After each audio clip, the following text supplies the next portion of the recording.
हिसाब से थोड़ा सा बुक में से मैटर देख लो, थोड़ा सा ऑनलाइन निकाल लो, थोड़ा सा अपना रिलेट करने की इकोनॉमी के साथ। Okay sir.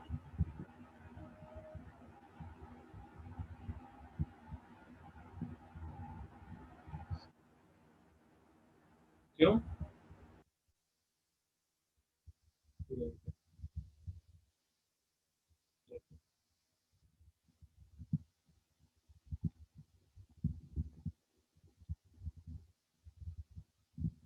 अजीम अनम्यूट कर बेटा।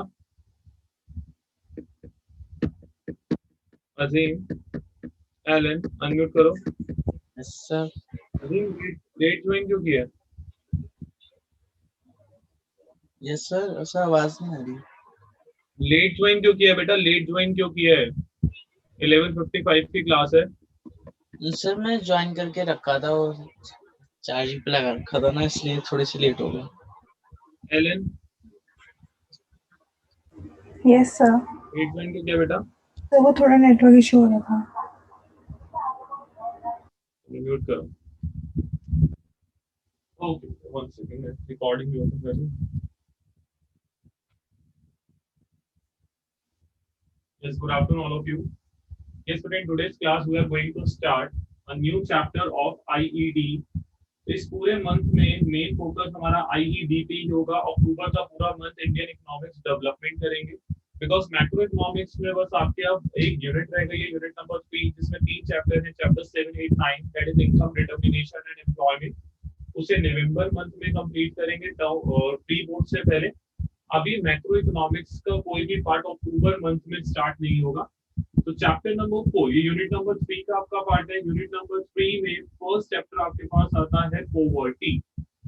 अब चैप्टर नंबर 4 से आपकी जो स्टार्टिंग हो जाएगी current challenges in Indian economy. Indian economy में क्या क्या चैलेंजेस हैं, कुछ बेसिक इकोनॉमिक प्रॉब्लम, जिसमें सबसे पहली प्रॉब्लम हमारे पास क्या आती है बेटा? पॉवर्टी। पॉवर्टी आएगा, अनएम्प्लॉयमेंट, एम्प्लॉयमेंट चैप्टर आप इसके अंदर करोगे। देन आफ्टर दैट इसके बाद आपका एनवायरमेंट, सस्टेनेबल डेवलपमेंट, मतलब बेसिक चैप्टर जो इंडिया में प्रॉब्लम्स हैं, उन प्रॉब्लम से रिलेटेड ये चैप्टर स्टार्ट हो जाएगा।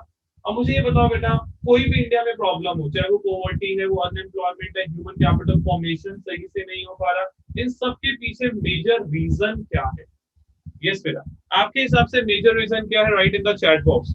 चैट बॉक्स में मेंशन करोगे आपके हिसाब से मेन रीजन क्या है इंडिया के अंदर जितनी भी प्रॉब्लम्स हम देखते हैं उन प्रॉब्लम्स का। यस बेटा, आंसर इज पॉपुलेशन। हर बच्चे के पास एक ही आंसर होता है सर, पॉपुलेशन। अभी जितने भी चैप्टर्स आप देखोगे, poverty, then human capital formation, then rural development, employment, unemployment, sustainable development, environment, that is, तो जितने भी चैप्टर्स हैं उन सबके अंदर कुछ कॉमन पॉइंट्स आपको मिलेंगे। जैसे कि पॉपुलेशन एक कॉमन पॉइंट मिलेगा, unemployment, illiteracy, joint family system, ऐसे बहुत सारे पॉइंट्स हैं जो आपको कॉमन नजर आएंगे इन चैप्टर्स में। इसका मतलब ये नहीं है बेटा कि पॉइंट्स कॉमन है तो उनके एक्सप्लेनेशन भी कॉमन है। आप कहते हो कि सर पॉपुलेशन पॉवर्टी का एक रीजन है, वी एग्री, हम मानते हैं बेटा इस बात को। क्या अनएम्प्लॉयमेंट का रीजन भी पॉपुलेशन हो सकता है बेटा? यस और नो? अनम्यूट करके बताओ। Yes yes. हो सकते इंडिया में ह्यूमन कैपिटल फॉर्मेशन, मतलब ह्यूमन की जो नॉलेज है वो इंक्रीज नहीं हो पा रही बिकॉज रिसोर्सेज लिमिटेड है, पॉपुलेशन ज्यादा है। यस और नो? इंडिया में एनवायरमेंट जो है वो डिग्रेडेड होता जा रहा है, खराब होता जा रहा है बेटा, रीजन हाई पॉपुलेशन। यस और नो? जितनी भी प्रॉब्लम्स हैं, जितने भी करंट चैलेंजेस हम फेस करते हैं, सबका रीजन एक कॉमन रीजन है पॉपुलेशन, कॉमन रीजन है इलिटरेसी, कॉमन रीजन है पॉवर्टी, कॉमन रीजन है अनएम्प्लॉयमेंट। ये कुछ ऐसे पॉइंट है जो हर एक चैप्टर के अंदर यूज होंगे, लेकिन ये हर एक चैप्टर में जो ये पॉइंट्स, कॉमन पॉइंट यूज होंगे, इनकी एक्सप्लेनेशन अलग अलग होगी। अब ये मत समझना 4 पॉइंट्स लर्न कर लिए और पूरी आईईडी आप अपने आप बना के लिख दोगे। फॉर एग्जांपल, अगर मैं कहता हूँ पॉवर्टी के अंदर population, increase in population is a factor, increase in population एक कॉज है, एक फैक्टर है। किस चीज का बेटा? पॉपुलेशन एक फैक्टर है पॉवर्टी का, पॉपुलेशन एक फैक्टर है पॉवर्टी का। लेकिन क्या ये एक्सप्लेनेशन सही होगी कि due to increase in population poverty exist in India? नहीं बच्चे। फॉर एग्जाम्पल, अगर मैं कहता हूँ रिचर सेक्शन की पॉपुलेशन इंक्रीज हो रही है, अपर मिडिल क्लास के अंदर पॉपुलेशन इंक्रीज हो रही है, तो क्या उससे पॉवर्टी क्रिएट हो जाएगी? यस और नो? नो। ठीक है ना? तो your answer should be specific, जो भी आप आंसर दोगे वो स्पेसिफिक होना चाहिए। अगर मैं ये बोलूं increase in population among the poor, तो ये पॉइंट ठीक है, लेकिन अगर मैं लिखता हूं इंक्रीज इन पॉपुलेशन, तो वहां पे कॉन्ट्राडिक्ट हो सकता है। क्यों? क्योंकि अगर पॉपुलेशन रिचर सेक्शन की इंक्रीज होती है या पॉपुलेशन अपर मिडिल क्लास में इंक्रीज होती है, तो पॉवर्टी क्रिएट नहीं हो। तो इसीलिए मैंने स्टार्टिंग में आपको बता रहा हूं, अब ये मत समझना कि आईईडी के आगे के पार्ट बहुत इजी हैं, सारे चैप्टर्स कनेक्टेड तो हैं, पॉइंट्स भी आपको सेम मिलेंगे, लेकिन एक्सप्लेनेशन चैप्टर के साथ साथ चेंज होती चली जाएगी। Clear everyone? स्टार्ट करते हैं बेटा पॉवर्टी चैप्टर को आज। So first question is define poverty. Yes बेटा, पॉवर्टी की डेफिनेशन से पहले मैं आपसे क्वेश्चन पूछूंगा। पॉवर्टी जो है वो बेसिक नीड्स के ऊपर बेस्ड है। When a person is unable to fulfill their basic needs, तो हम कहते हैं वो पर्सन पुअर कैटेगरी में चला गया। आप मुझे बस ये बताओ चैट बॉक्स में बेसिक नीड्स होती कितनी है बेटा? 3 और 5। टोटल बेसिक नीड्स कितनी है? बेसिक नीड्स 3 है या 5 है? महक, महक अनम्यूट योरसेल्फ। Yes sir. महक बताओ बेटा। Sir food, shelter, clothing, education और फर्स्ट इज फूड, ये एक बेसिक नीड है। सेकंड इज शेल्टर, ये एक बेसिक नीड है। थर्ड इज क्लोथिंग, ये एक बेसिक नीड है। पहले बेसिक नीड बेटा सिर्फ 3 होती थी, food, shelter, clothing. Now government of India has introduced 2 more basic need, जिसमें नेक्स्ट आपके पास आती है प्राइमरी एजुकेशन, ये भी एक बेसिक नीड का पार्ट है, एंड हेल्थ फैसिलिटीज, ये भी एक बेसिक नीड का पार्ट है। मतलब अगर 1 मार्क में आपके पास क्वेश्चन आता है बेसिक नीड्स कितनी है, तो आंसर इज 5, और उन पांचों का नेम आपको पता होना चाहिए। Food, shelter, clothing, education and health, ये 5 बेसिक नीड है। तो when any person is unable to fulfill these basic needs, तो हम कहते हैं कि वो पर्सन पुअर है और पॉवर्टी लाइन के नीचे है। क्लियर है बेटा? डेफिनेशन देखेंगे पॉवर्टी की। Poverty refers to a state in which poverty refers to a state in which poverty refers to a state in which an individual is unable to fulfill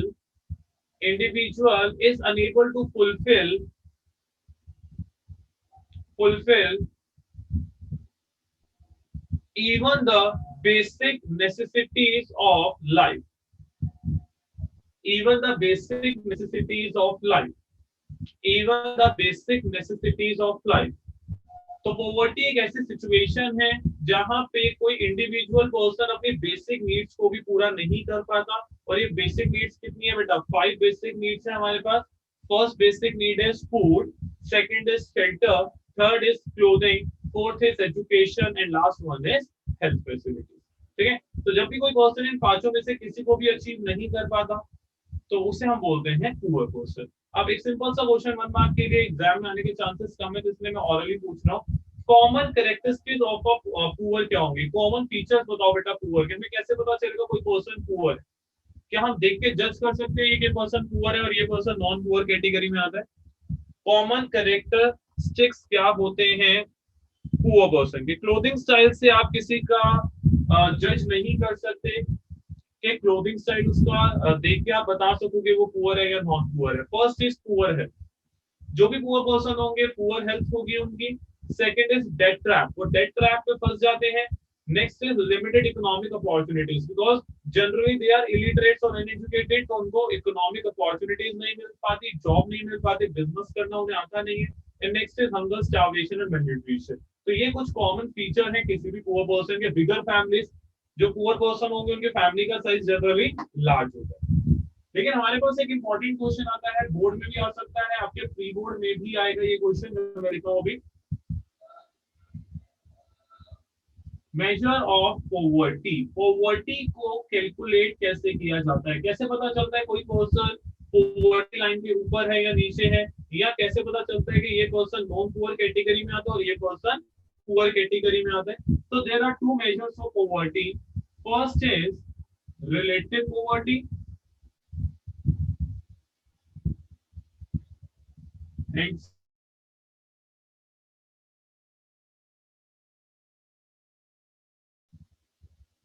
इन दोनों के basis पे बेटा poverty जज की जा सकती है।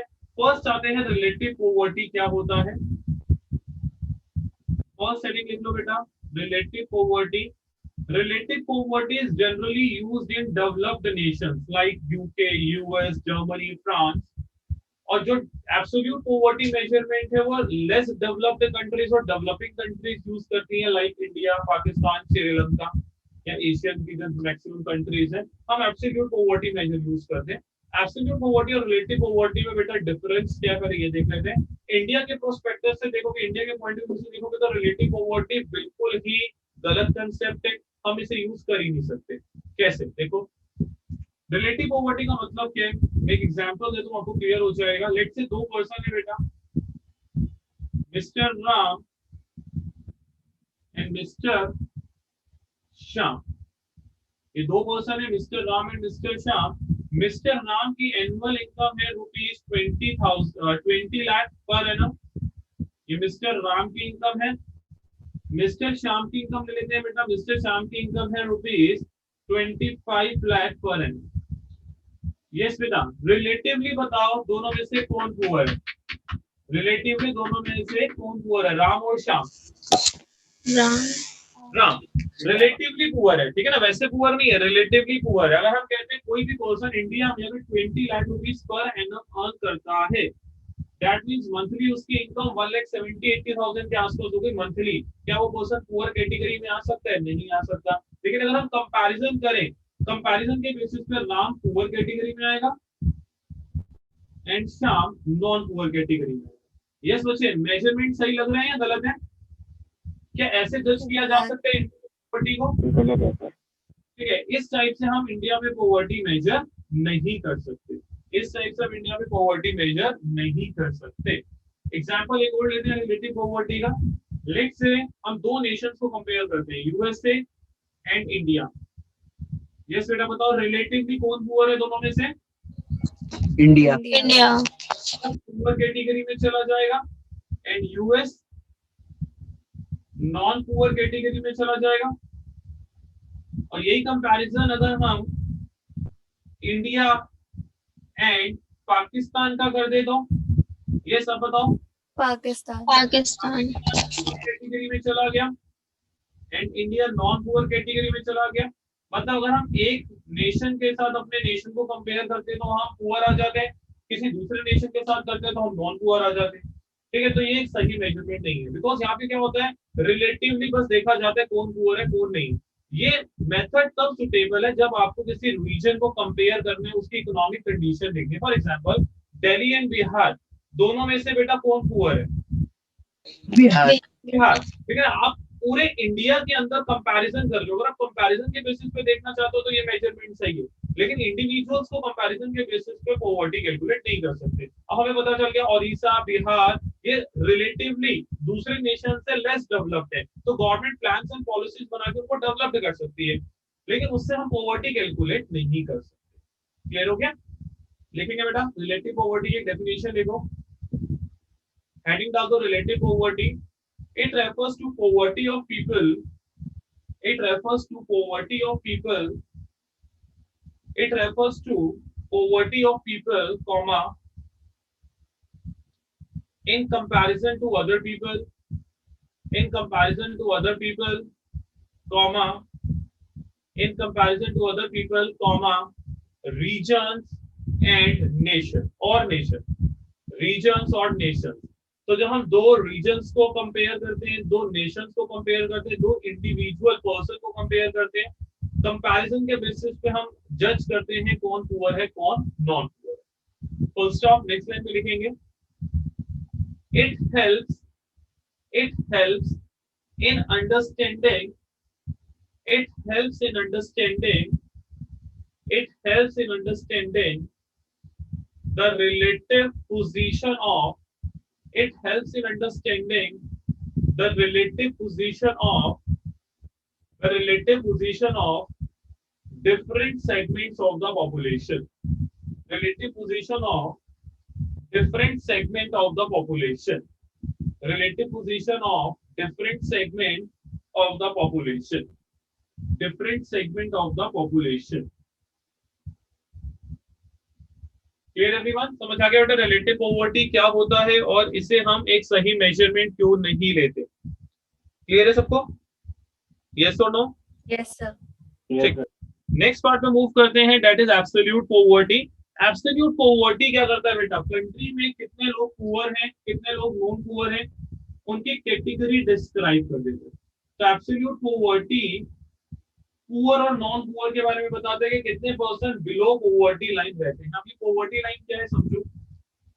Poverty line is a cut off point. एक कट ऑफ लाइन होती है जो पूरी पॉपुलेशन को दो पार्ट्स में डिवाइड कर देती है, पुअर और non poor.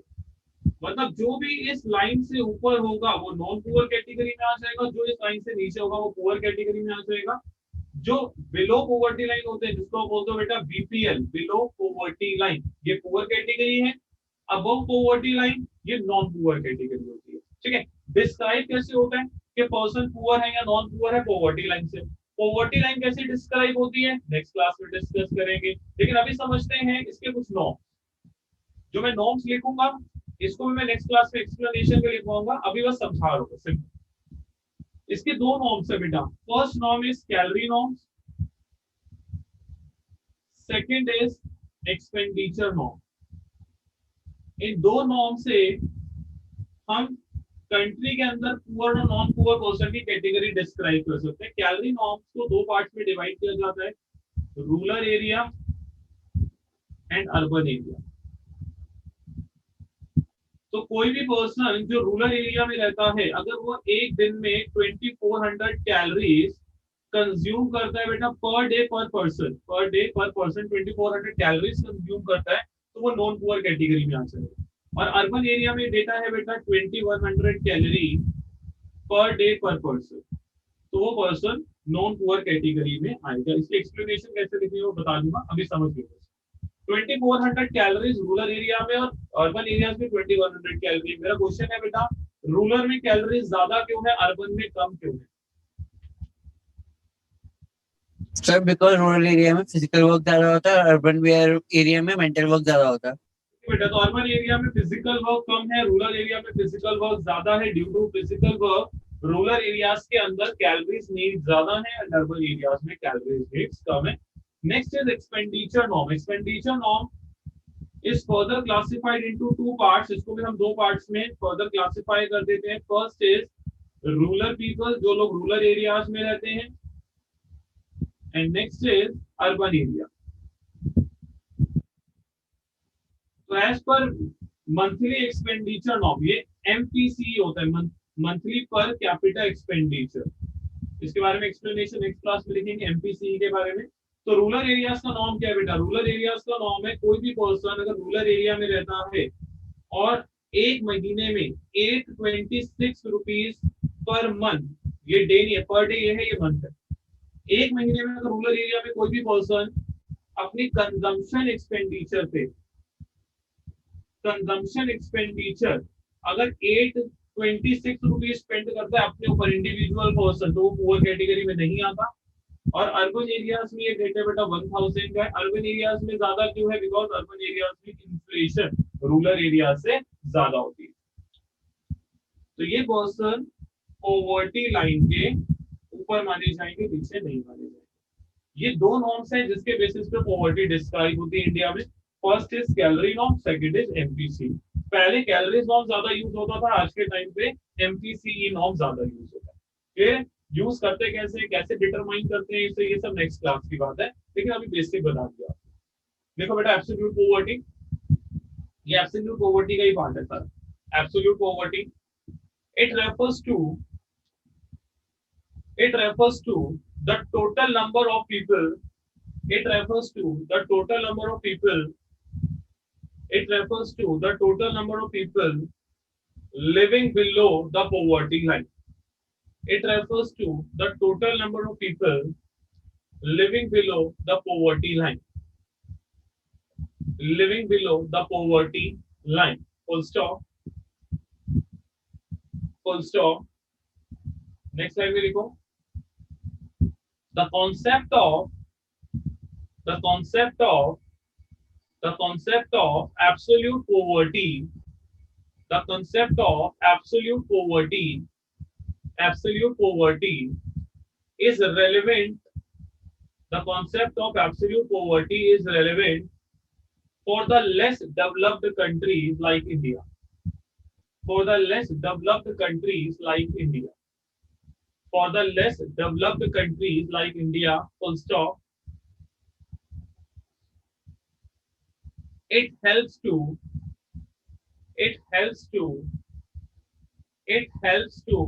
measure the number of poor people. It helps to measure the number of poor people. It helps to measure the number of poor people. It helps to measure the number of poor people. It helps to measure the number of poor people. Full stop. Yes बेटा, ये जो norms मैंने लिखे हैं, calories norms and expenditure norms, इसको notebook के header part में लिखो. हेडर पार्ट समझ गए ना, जहां आप चैप्टर स्टार्ट कर रहे हो उसके ऊपर ही लिख दो. तो ये इंपॉर्टेंट पार्ट है. 1 मार्क क्वेश्चन में भी आपसे पूछा जा सकता है.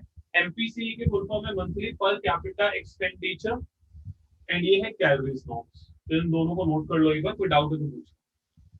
यस बेटा, एनी डाउट टिल नाउ आप पूछ सकते हो अनम्यूट करके.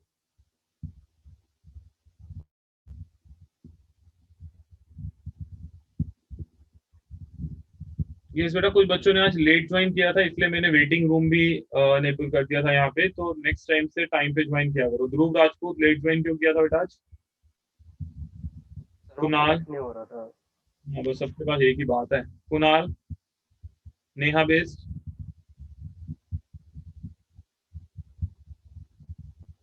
युक्ति,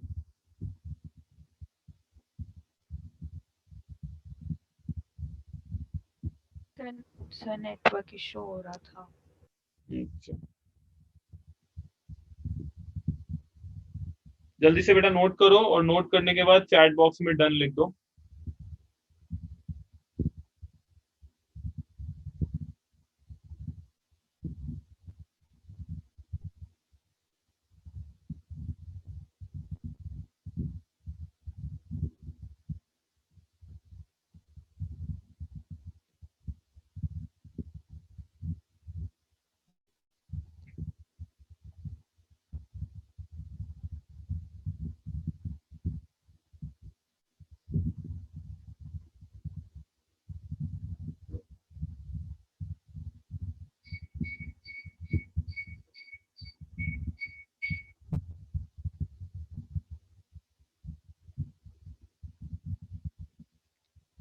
यस बच्चे जल्दी करो. सिर्फ 2-3 बच्चों ने किया अभी तक.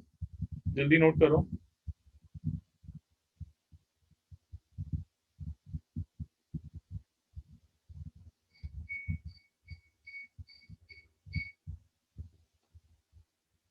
ओके बेटा. सर एमपीसी का मतलब? MPC monthly per capita expenditure.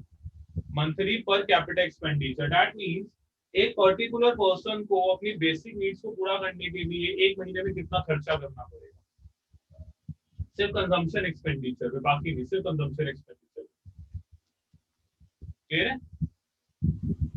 Yes. मतलब इतना एक्सपेंडिचर है जिससे इतनी नीड्स आपकी पर डे की पूरी हो सके मंथली बेसिस पे. क्लियर हो गया? तो है दोनों कंसेप्ट सेम ही. ये कैलोरीज नीड्स को बता देता है, ये उसकी मॉनेटरी वैल्यू को बता देता है. ये कैलोरीज नीड्स की पर डे की वैल्यू है, ये उसकी मॉनेटरी वैल्यू है पर मंथ की. क्लियर है?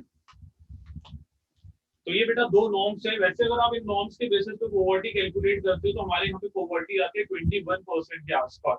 मतलब इंडिया की टोटल पॉवर्टी 21% है जितनी पॉपुलेशन हमारे यहाँ पे रहती है. जो वर्ल्ड की 50% टोटल पॉपुलेशन, जो ना वर्ल्ड में जो टोटल पॉवर्टी है, पूरे वर्ल्ड की टोटल पॉवर्टी में 50% से ज्यादा पॉवर्टी इंडिया में. ठीक है? अगर इंटरनेशनल मेजरमेंट को देखा जाए तो इंटरनेशनल मेजरमेंट बहुत ही वाइड है. जैसे कि हम यहाँ पे सिर्फ 1000 रुपीज और 826 रुपीज ले रहे हैं, वो भी पर मंथ के। इसके बाद भी 21% लोग पुअर है, पुअर्टी लाइन के नीचे। तो सोचो अगर हम मेजरमेंट बढ़ा दें, इस 1000 को 2000 पर मंथ कर दें, तो इंडिया में कितनी पॉवर्टी आ जाएगी। ठीक है, तो ये है हमारा पॉवर्टी का calories norms and monthly per capita expenditure norm. इस चैप्टर में बेसिकली अब आगे क्या करना है, पॉवर्टी हमने कर लिया, पुअर कौन होते हैं हमें पता चल गया। पॉवर्टी को मेजर करने के दो मेथड, रिलेटिव और एब्सोल्यूट, और इंडिया क्या यूज करता है, एब्सोल्यूट मेजरमेंट, जिसमें पॉवर्टी लाइन डिस्क्राइब होती है। पॉवर्टी लाइन होती क्या है, कैसे डिस्क्राइब होती है, ये मैं नेक्स्ट क्लास में आपको बताऊंगा, क्योंकि इसको आपको दो पीरियड्स में पढ़ना पड़ेगा। एक तो प्री इंडिपेंडेंस पीरियड पढ़ेंगे, प्री इंडिपेंडेंस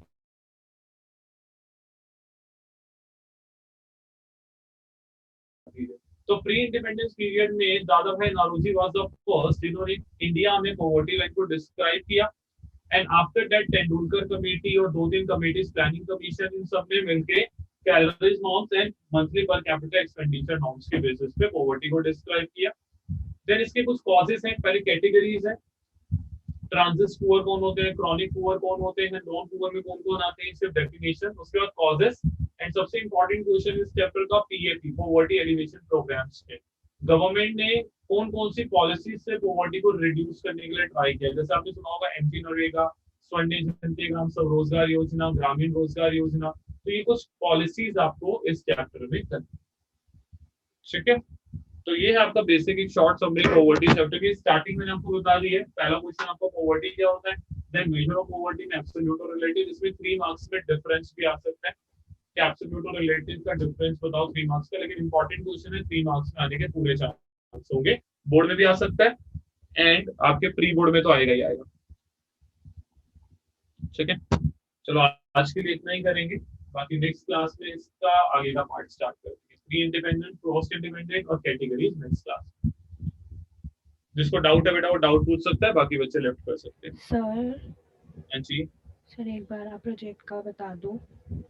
प्रोजेक्ट बेटा अभी लेफ्ट मत करो, सुन लो फिर 2 मिनट। प्रोजेक्ट के टॉपिक आई थिंक सो आप सबने मुझे भेज दिए थे, जो जो टॉपिक आप बना रहे हैं, और एक बार मैं लिस्ट उसकी आज बना के या कल मॉर्निंग तक आपको सेंड कर दूंगा। जिन बच्चों ने स्टार्ट कर दिया है वो मुझे मैसेज कर दो अपना टॉपिक के कौन कौन सा प्रोजेक्ट आप स्टार्ट कर चुके हो, और नेक्स्ट वीक में सैटरडे या संडे में एक बार मुझे अपनी नोटबुक भी ऑनलाइन चेक करा देना और साथ में प्रोजेक्ट दिखा देना कितना बना है।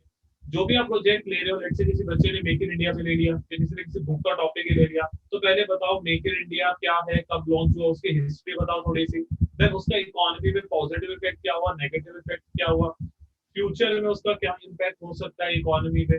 ठीक है, देन जैसे प्रोजेक्ट आप कंप्लीट कर दोगे, जो जो पॉइंट्स आपने मेंशन कर दिए, then student view, student view सबको लिखना जरूरी है। स्टूडेंट व्यू में आपको सिंपल ये बताना है कि जो प्रोजेक्ट आपने बनाया है या मेक इन इंडिया, उसमें क्या क्या चीजें और हो सकती थी, आपको उसमें क्या क्या चीजें पॉजिटिव लगी, क्या क्या नेगेटिव लगी, वो आप अपना व्यू दोगे।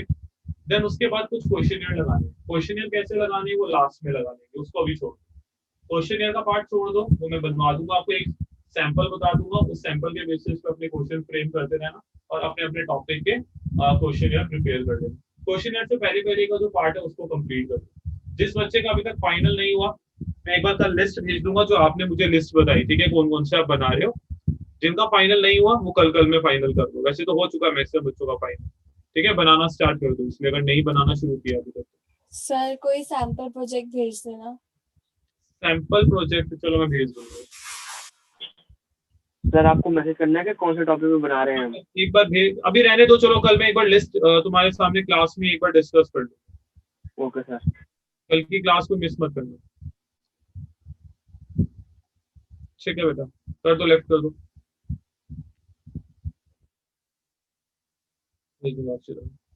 आफ्टरनून में भेजता हूँ।